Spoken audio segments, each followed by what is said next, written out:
Hello and welcome to the Low Carb Conversations podcast. I am your host, Holly Jean. I'm here with my co-host, Leah, and our guests today are Jordan and Kay Clark. Hi, Leah. Hi, Jordan and Kay.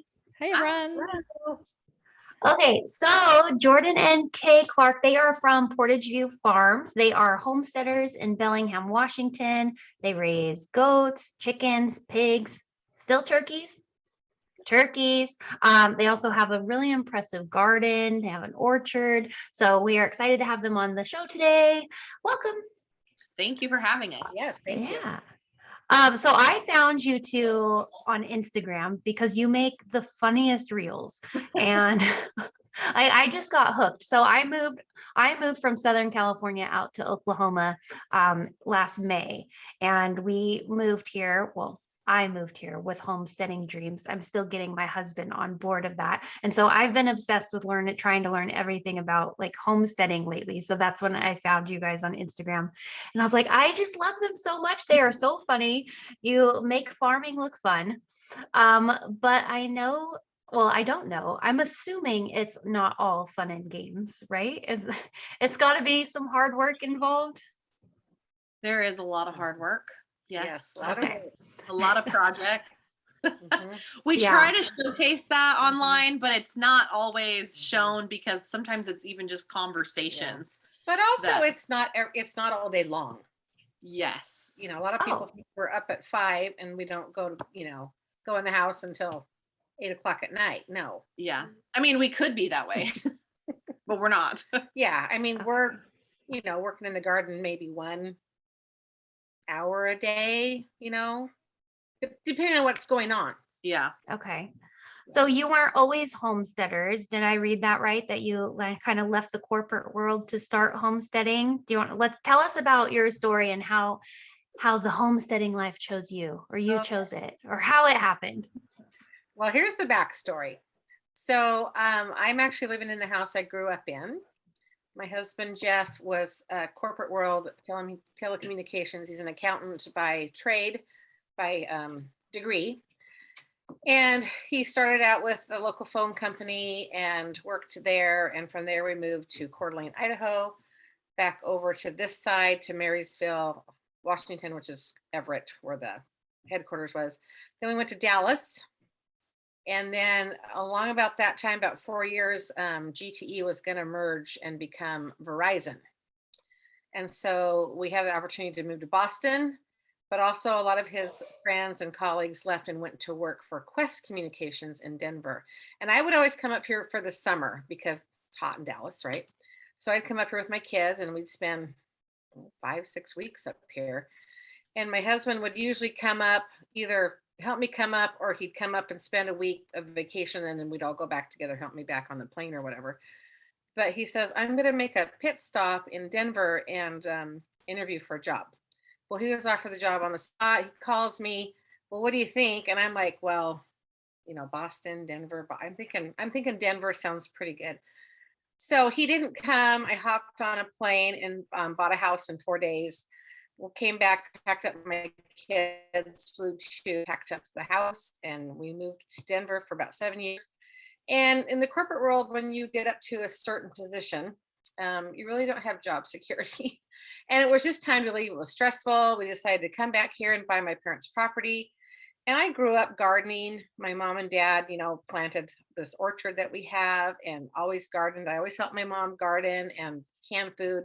So I've been doing it for a long time. And so we came back here and bought this place. And at the time we still had 4 kids. Our oldest was in college. He later married Jordan, but he stayed in college in Colorado. And our other kids came up here, and our youngest daughter decided she wanted an alpaca. Well, I don't know if you looked at prices of alpaca back, 15. How long have we been here? 17 years. They're expensive, right? They were expensive. So I said, how about a goat? And so she goes, yeah, let's do goat. So we started with some goats. She joined 4-H. And from there, FFA, and that's how we got into meat chickens. And then in 2020, we decided to start an Instagram. I wanted to do YouTube and thought, well, let's do like a family YouTube, see if we can do something there. And then we just nothing ever happened. And Jordan says, okay, I'm going to start the Instagram page. And it's just, that's how it happened. So now we're homesteaders, I guess. You guess. We were homesteaders Yeah, before. we were homesteaders, but now it's like, Well, now it's like a trend. yeah, it's a trend. So Now the world knows. yes. Yes. Yeah, it really is a trend. I think of all the weirdness that came out of like 2020, some of the really cool stuff about it is people taking on new hobbies, whether just because there's time on their hands and gardening became a thing, or the thought of just being a little more self-sufficient and less reliant upon having to go to the grocery store or anything like that. And so there really is a rise in people wanting to homestead and to have a little bit of land. And so it's a very popular thing right now. And Totally. I'm out here in Oklahoma and I just started doing real estate because after we moved, people kept reaching out to me and like people kept moving out here. So I thought, oh, I guess real estate's like my next step here. But just about all my clients want land. Like everyone wants to do that homesteading dream. Right. So I think one of our frequently asked questions, how do I get land? I'm like, I don't know. I just moved here. She had it. you marry well. Yeah. Yes. Yeah, it is getting hard for harder to people. find. Yeah. Yeah. Well, one of the articles we're going to talk about is like really to start a garden or to start doing things to be a little more self-sufficient or self-sustainable. You don't need to have acres upon acres. And so we'll get to that. But I have an article here. Oh, I think it's actually from Yahoo. Yeah, it's a Yahoo Finance article, which is kind of funny. Oh no, this is the next one. Sorry, don't listen to me. I don't know what I'm talking about. But this first one's called Ready to Start Homesteading. Here's how to do it on your own terms. But I think this article starts out really funny. Oh, hold on. Before I start, Leah, did you have anything you want to talk about? Oh no, I'm just enjoying this because I was thinking like in Australia, I don't know if homesteading is such a like trend, like to me it sounds very foreign. Like I'm interested to learn a little bit more about it. But then I was thinking, well, I wondered if people in Australia just always homesteaded because you're so far away if you're out in the land from anything else, like you're miles away. So you naturally just have to do those things. So I'm not sure it's trendy here. I think it's just a way of life. So I'm interested to hear more about it. Yeah, you guys are a lot more like country living out there, right? I mean, I know you have your big cities, but I think it's a little more common. Okay, so the funny thing about this article is it starts off bringing up the game Oregon Trail. I don't know, I'm probably aging myself for a lot of people, a lot of our listeners, but growing up in school, we played a game called Oregon Trail, and it was a computer game, and it was designed to teach like school children about, the harsh realities of pioneering life. And the lesson was always like driven home by images of like the covered wagon falling into the river and like that heavily pixelated message of like, you've died of dysentery. So I remember but that. and so that's how a lot of people like picture it or thinking of like Little House on the Prairie. But modern day homesteading, as we said, it doesn't have to be so extreme. There's lots of different ways to go about the journey or to even get started. And so that's what this article is talking about. But it's talking about like what is homesteading, and really it's just trying to be a little more self-sufficient. That's really at the heart of what homesteading is. And it talks about different levels of homesteading. And so maybe you guys could we can identify what level you're at here, but they call boss level, which is full on like off-grid living, which is probably what I picture as like total like prepper style. I did see your root cellar tour, so I don't know. Maybe you guys are at boss level here. Probably getting close, but We're not off grid. we still go to the grocery store. Yeah. We still have power, water, sewer. Off grid, I think it's like a term more than it is actually a thing, because I think people use it pretty loosely, because to fully be off grid is pretty challenging if you're still within like city limits or even rural, but I hate that word rural, but near a city. It's kind of hard to be off grid unless you really are living in the middle of nowhere. Right. Yeah. But do you have like solar panels or like collect your rainwater, all that stuff? In Washington State, we don't collect rainwater. Is it illegal? No. It is in California. I mean, well, sometimes I have heard that, you're not supposed to collect so much because they want it to go back into the ground, but we get so much rain here. It's funny, but yes, we would actually like to collect. My husband this is one of his projects on the list. He wants to put in a rain catchment system because really, we say summer doesn't start till July 5th here, but last year we had a heat wave in June and we had a pretty dry summer. It's pretty dry. Yeah. We had a little bit of rain maybe later in the summer, but we'd like to catch that to irrigate our orchard with. We have water. We're on well water, so we have good well here. But also, I think it'd just be great. We get so much rain, we should catch it, right?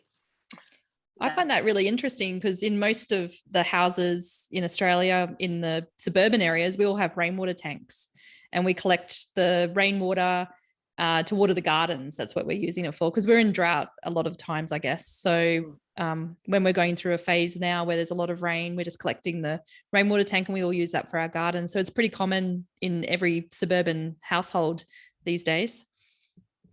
Yes, I think it should be very common in the United States. Yeah. We don't drink it though, because it's not properly treated or whatever. So yeah. we haven't had the fluoride put into it. Yeah, we were just thinking of doing it because we get a lot of rain here in the summertime also. And it just made sense to me that you would collect rainwater and then they have like the little barrels that the spigot and you just put that on a drip system through the garden, just let it go and groundwater itself. It makes sense to me. The less time I have to spend watering. Yeah, totally. Yes. All right. Well, Leah, if you're collecting rainwater, then you are on the list for boss level. I'm off-grid homestead. I'm there. In the middle of the city, I'm off grid. No. Nice. And I know you are into canning. So, and that is something that you've been doing pretty much your whole life. Like you were raised canning. Is that right? Mm-hmm. Yes. And I like you recently did a video on how important it is to do it safely. And I appreciate that you did that because I know with the popularity of Pinterest and people saying, oh, well, you can do it this way, it's fine. Sometimes safety gets forgotten.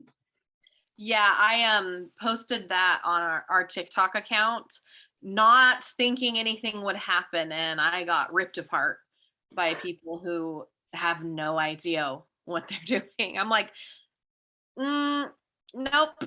So, I mean, I had like a handful of people that were like, thank you for teaching safe canning. But I think majority of my comments were like, you can do it however you want. There's actually no rules, blah, blah, blah. And I'm like, please do not accept canned goods from anybody. All right. I'm going to think twice about buying anything canned from a farmer's market. Just ask them their canning practices. Okay. Yeah. All right. Yeah. It was kind of slightly terrifying. I had those no darn idea. city slickers. Yeah. Yeah. Okay, I want to talk about chickens. So I know that you keep meat chickens. What's the difference between meat chickens and egg chickens? Is there a difference? Yes. Okay, so the laying hens are going to be your dual purpose birds who, they're kind of like a pet and they lay their eggs and you collect their eggs. And then meat birds, they're a whole different breed. They are only meant to live for about 8.5, 9, I say that loosely, weeks. Mm-hmm. And we butcher ours at 7.5 weeks and they just eat and get fat and then they're done.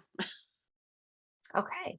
Yeah. They don't need like a roost. They don't need like anything that you would get like a coop. They just stay in our tractors or a barn if you don't have like land to move them, and they just eat and sit. Yeah. They don't walk around and scratch and that kind of thing. They just like they don't, because that's just what the breed is like they just don't do that stuff. They just want to eat that grain And then they're resting. And they don't eat like all day long, Right. but they eat and they poop, and that's literally it. Like they smell terrible, so you don't even go in and hardly interact with them. Yeah. Like, you know, people do their videos or their pictures with their chickens. Like we are not touching these after a certain point. So Okay. yeah. Well, interesting. So probably all the videos and pictures of people like interacting with their chickens, those are the egg chickens. Yes. Then.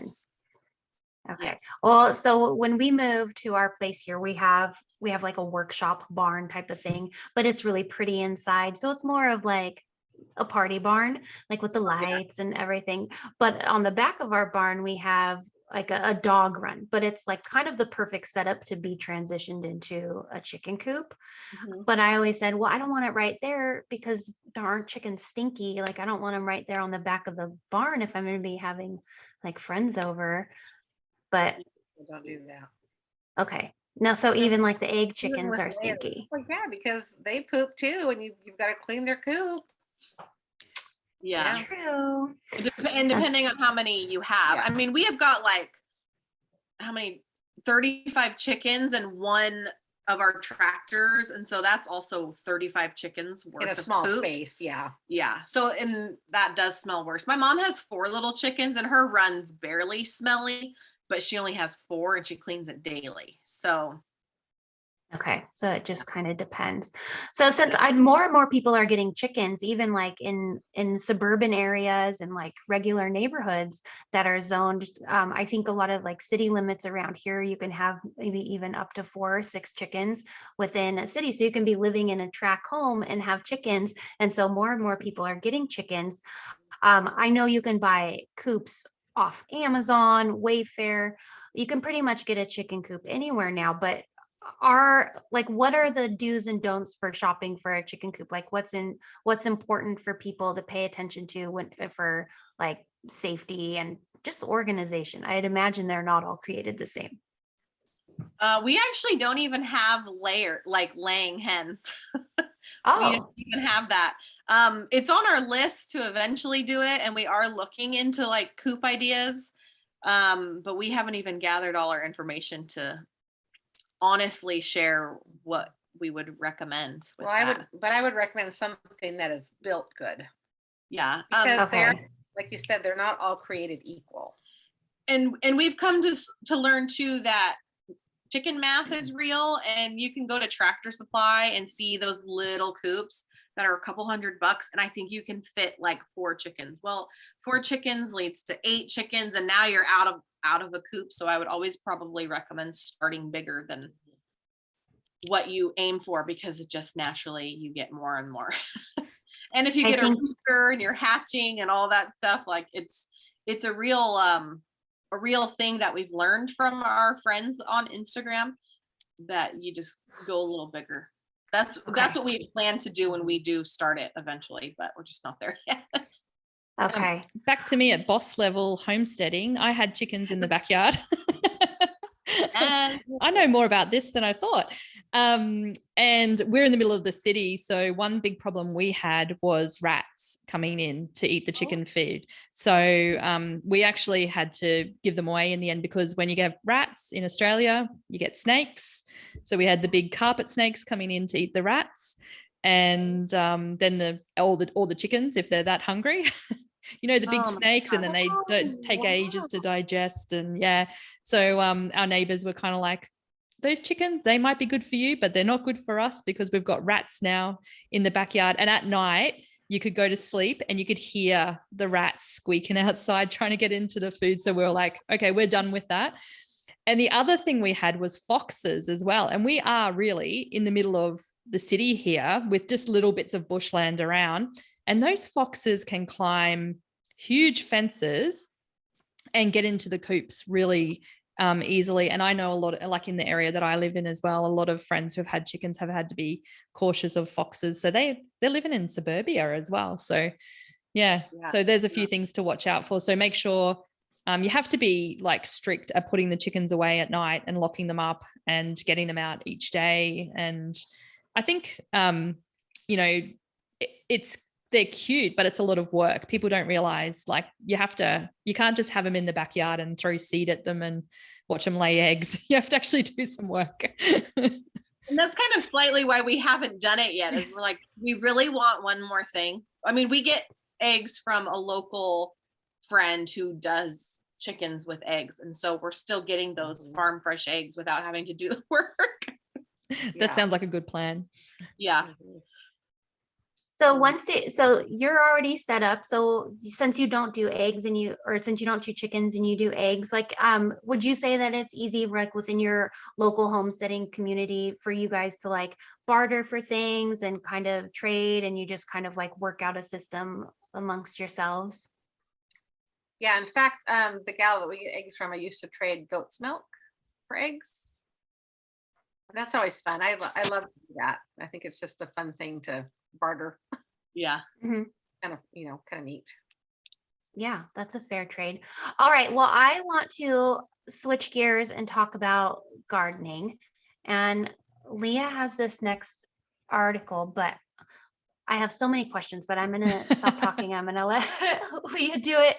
But I really like, once we get into this, I'm sure you will, but I do want to talk about like the best advice for people just starting out, like for the people that do have like a little bit of land or a bigger yard or something, and not just like a window garden. But go ahead, Leah, I'll be quiet.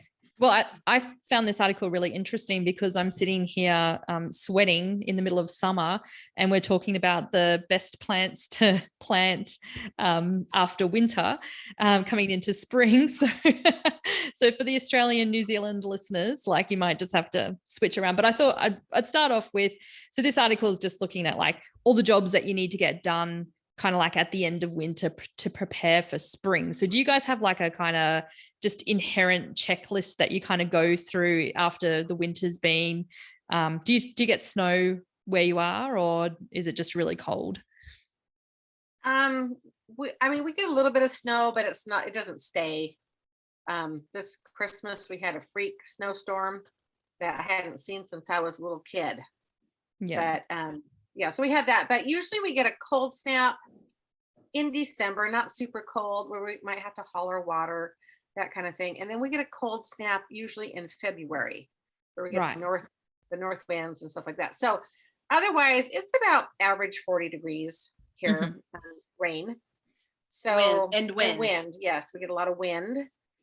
So we try to get stuff cleaned up October, because we know the rains are going to start after that. Sometimes we get a nice dry October, but we just look for days that we can, get things cleaned up, get the tomato house cleaned out, get other things, pulled out of the garden boxes that aren't going to make it through the winter. We planted cover crop in October. We threw a cover crop in our boxes, and just anything else that can be harvested. We're doing apples, where's the apples at that time. And then that's pretty much it. The garden's put to bed. We have a few things in another one of our greenhouses that we have a few winter crops.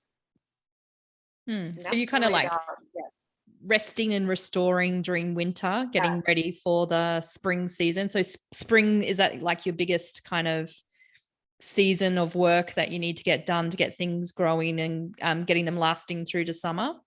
Yes. So like we just got done pruning the orchard, and then probably in March we will amend all of our boxes with not fertilizer, but compost soil, and get everything amended to get ready for planting in April. So we usually have to wait till our last frost date, which is mid-April.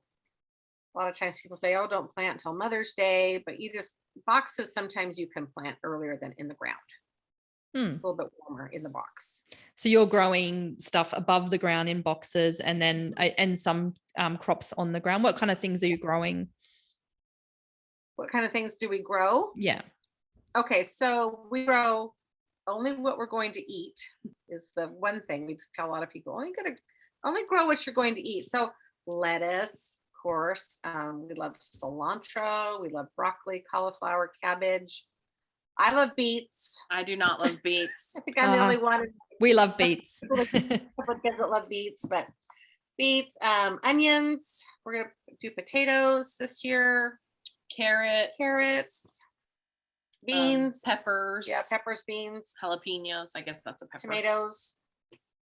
Nice. Yeah. And do So, you and do companion planting as well? So do you plant? No, you don't. Not going into that That's, deep. I think, our frequently asked question is, can you tell me about companion planting? And we're like, I just ignore it. Yeah. Don't tell them. Oops, they probably just heard this. Well, because I think so we see all these things about companion planting and planting your garden. And so I feel like there's stuff out there floating around that makes garden seem very intimidating, and it holds a lot of people back from starting because you think you have to do all this research and all this stuff into it. Do you really? Or like, what is the best research? Like Farmer's Almanac, like if someone wants to get started, like I know probably start with what region you're in, and maybe going to like a nearby nursery, or like starting there, maybe. That's a really great point, because I think a lot of people think, well, I got to plant this with this and this with this, and they don't understand maybe what they're doing. No, you don't need to do that. Plan what you want in your box and plant it. And also plan on, if you're going to, like for us, if we're going to put it up at the end of the year, then we need to plant so much of that to harvest, right? And so maybe we're going to do succession planting. So I might leave a few boxes empty, so I have room to plant another crop before the other one is ready to harvest. So we're doing it in the amount of time that we have. So also know what zone you live in, when you can plant and when you need to be done. And also start with some good soil. And you can't get like potting mix like for flowers. You've got to get a good raised bed soil, something like that. And I just tell people, put a seed in there and see what happens. Plant some seeds. It's only a package of seeds. How much is that? $2.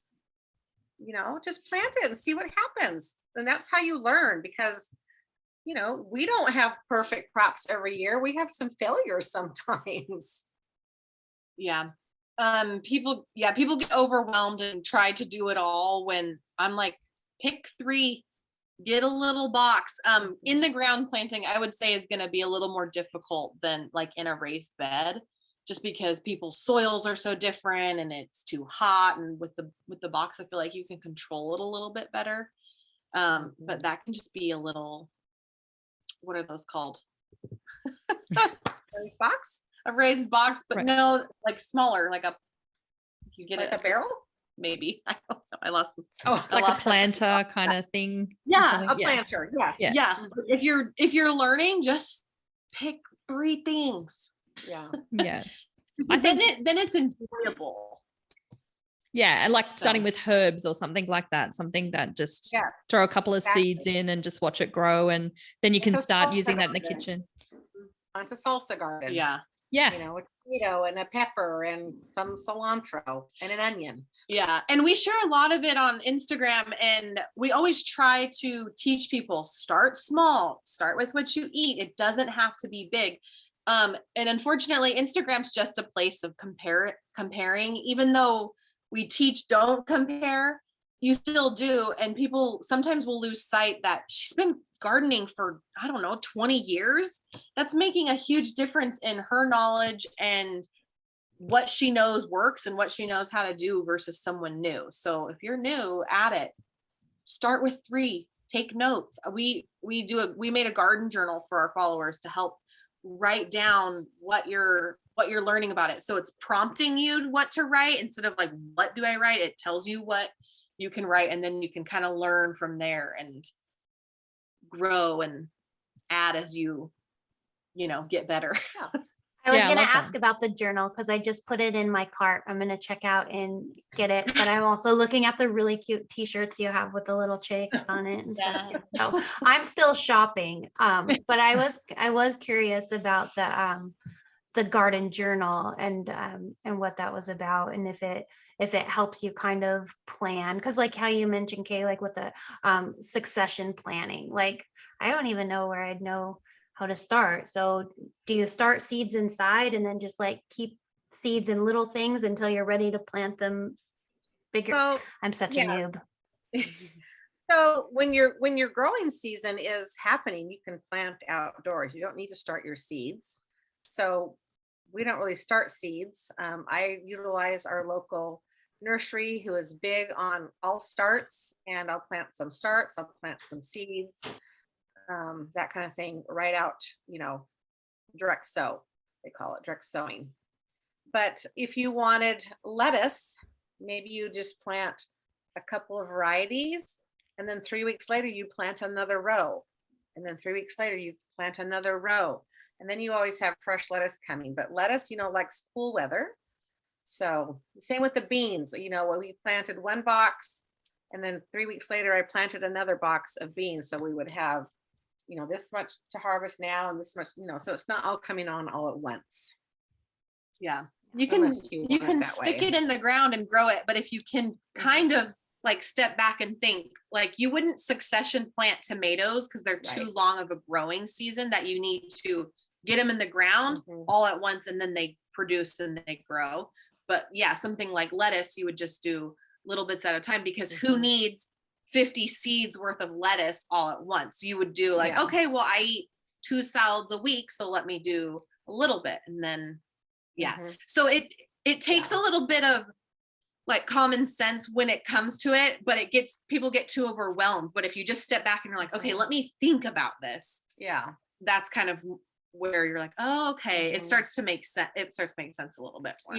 So that's good. So some things that would be good for that succession, but would be the lettuce, cilantro, maybe those kind of things that aren't going to last like a tomato throughout the whole season. The quick growing things that quick to grow. Yes. Yeah. Well, that makes sense. And maybe be just taking a step back and just kind of like looking at what you're eating regularly and what things that you would like fresh. Like, I always love the herbs and leafy greens fresh. They taste so much better than, going to the supermarket and buying them from there, which have been sitting for a long time. So maybe just starting with a few things like that, and things that are easy to grow. Like I feel like I kill everything that I've ever grown. My husband has the green thumb. So I just tell him, I'm like, you go and do that. I can only grow tomatoes, and then I pretty much kill them anyway. Tomatoes end up everywhere once you grow them, don't they? Like, I'm like, there's a flower bed down here and there's tomatoes growing out of that. They're wild. Yeah, they do sprout up sometimes in certain places. What about like, we have serious problem here with possums. Like, they live in the houses, like they're cute, they're protected, they're the brush tail ones, they're native to Australia. They're not like pests. In New Zealand, they class them as pests and they eradicate them. But here in Australia, they're protected, but they do love a good fresh vegetable. So do you have anything like that? Like maybe there's some birds or something like that. Do you cover your vegetables with nets or anything like that, or you just let it go and see what happens? Yeah, so we do have possums here, but I've never had a problem with a possum eating out of the garden.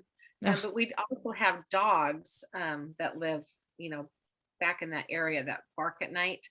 And maybe they get scared yeah, off. they might get scared.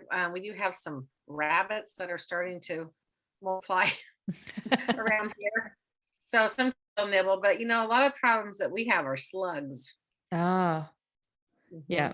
And so what do you do with the slugs then? You put some slug bait around, but they'll decimate your little starts. They'll just munch them right down. Yeah, we don't have enough damage from other pests that we do anything about it, but they do make a lot of different things to help kind of deter those pests. Row covers and things like that. So. Yeah. My mom had like a really beautiful garden in Colorado, and she lived there for years and years, but she just recently moved out here to Oklahoma with us. And so she was growing right when she got here. And she said, it's like you said, it's just learning. You like, for what she knew and what worked in Colorado does not work here. And she's like, there are bugs here I've never seen before. There are things. So I guess it's just always going to be a learning experience, and you just watch, learn, pivot, and try again. Yeah, I think we get questions all the time about how do I get rid of the bugs? Well, you can't. Luckily, we don't deal with a lot of bugs, but it doesn't make us helpful for everybody else who does. But I've been reading a lot about that. And I think the prevention is key, and you got to be out there every day watching that garden and learn different types of little sprays. What are they called? Pesticides. Mhm. Kind of more of a controversial thing because it doesn't discriminate against what type of bug, so it can hurt, the good bugs that are needed, the bees and butterflies and whatnot. So we don't always recommend those, just because you don't want to. And plus, you don't want to be eating food that's been sprayed with pesticides. Right. Yeah. Right. So really, just trying to be out in that garden and watch them daily. I've heard it. What is neem oil? I've heard about neem oil. So that's like a natural deterrent for pests, right? It's supposed to be, yeah. I did a post on it because I was like, oh, this sounds like the fickle, but apparently again that it doesn't discriminate against the bugs. And so we just kind of came back out and said, you need to just use things wisely. If you have a massive problem, you may just need to do a treatment so that you can save your garden. But I wouldn't go out and use it just to prevent things. I would, kind of use it wisely and decide if you really need to use something. That's kind of where we go with it. Yeah. I mean, sometimes you have to, Right. but you need to decide what's going to be worth it or not. So bringing this all together, because we're just about at the end of the podcast, what would be your number one tip for someone that was just interested in just starting somewhere that's not going to be too overwhelming, that they could do straight away, that could kind of contribute to themselves, like sparking an interest in and getting into this a little bit more? Do you have any thoughts? I guess my thought would be to get a big enough container, not huge, but, they make like those cut off wine barrels. So, something like kind of that size. I actually planted some spinach and some green beans in one of those 2 years ago. Yeah. Because I needed room for succession. So I'm going to put it in here. So you could put, a row of carrots in there. You could put a row of beans and whatever. Yeah. Yeah. And start with something that's easy to grow. Yeah. In case the experienced gardener, where I handle more of the Instagram side of things. So I'm actually learning. And so what we teach on Instagram is things that I am taking and learning and applying so that I can teach them. So I understand, basically it's my journal, that if I needed to go out and start a garden, I would have the information to do so. And so, pick 3 things. And then Kay says, just stick it in the ground and plant it. And I think that you can have success with that. But if you really want to learn, you need to learn your zone. You can talk to a local nursery and just read some stuff about it. Read about how to plant what you're planting. Learn about the sun that it needs. Learn about the watering systems. And then as you start small, learning about 3 plants is really, really easy. And then the next year you add another one, and then you add another one, or then you add 2. And now you're planting 7 different things, but you're really understanding and learning about the different plants. And then you can move on to the succession planting or the companion planting and grow along with it. I mean, she's, like I said, she's been doing this for years. So her going out and planting 15 things all at once is no brainer for her. But it's learned. Yeah. Write things down and learn about, like, well, when do I harvest it? She's like, you just do it like this. I'm like, I don't know. And that's probably why your account was like so appealing to me. And because if it is coming from you as the learner sharing your journey and your experience, that's probably why I enjoy it so much. So I would recommend for our listeners, if you do want to learn and you want to follow along on the journey, then you definitely follow their Instagram account, because they'll be sharing. I take her information and dumb it down, because I'm always like, well, tell me about this. Well, she'll tell me, I'm like, okay, now tell me easier.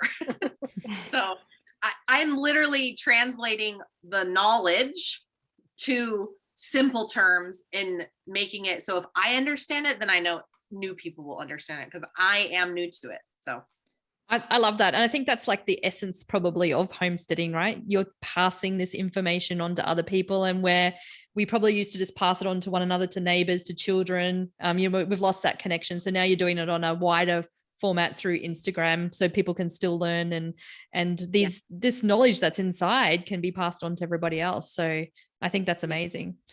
Yes. Yeah, so we'll link up to your page, and I know on your website and on your link tree on Instagram, you have links to your shops on Amazon. So if you're looking for like things to get started, you guys kind of have it all bundled there easily for people. You can look at the garden journal. You have a really cool greenhouse like plan that I've been eyeing. So I would say that your account and probably your website's a good place for people to get started too. So they're at Portage View Farm on Instagram, and we'll make sure to link that up in the show notes. Yes, that's perfect. Well, thanks so much for being on the show. I've really enjoyed this discussion. It was making me remember back to when I was a kid and I just threw something out in the garden because I hated it. Mum had cooked chocoed. I don't know if that's what you call it. It's like a green kind of watery vegetable, doesn't have much use for anything. There was like a rumor years ago that chocos were actually what was flavored and put into McDonald's apple pies. It wasn't real apple. It was this choco vegetable. I don't know if you guys might call it another name in the US or not. I'll have to look it up. Anyway, Mum made me eat it and I hated it. So I kind of like scooped it into my pocket and then went and put it out in the backyard and buried it. And you know what? It grew. And I had so many chocos and nobody knew what to do with them or how to cook them. It was almost like karma coming back at me, like you should have just ate that vegetable. That was so funny. I couldn't even give them away. That's how it happens. So like I hate tomatoes more than anything on earth. But my kids like them. Tomatoes are the one thing that will grow for me. I can't even try to kill them. I don't water them and they still grow and they pop up everywhere. So I think it's just like, that's the garden karma. So if you want a flourishing garden, plant things you don't like. Yes. There you go. There you go. Yeah. There's a lesson in every vegetable. Yes. Well, thanks, Jordan and Kay, so much for being on the show today. Yeah, thank you. This was so fun. Thank you for having us. Thank you. Well, that's the end of today's episode. Our theme music is created by Andrew Bowden and production services are by Kevin Kennedy Spain of Disc of Light Media. Have a great week, everyone.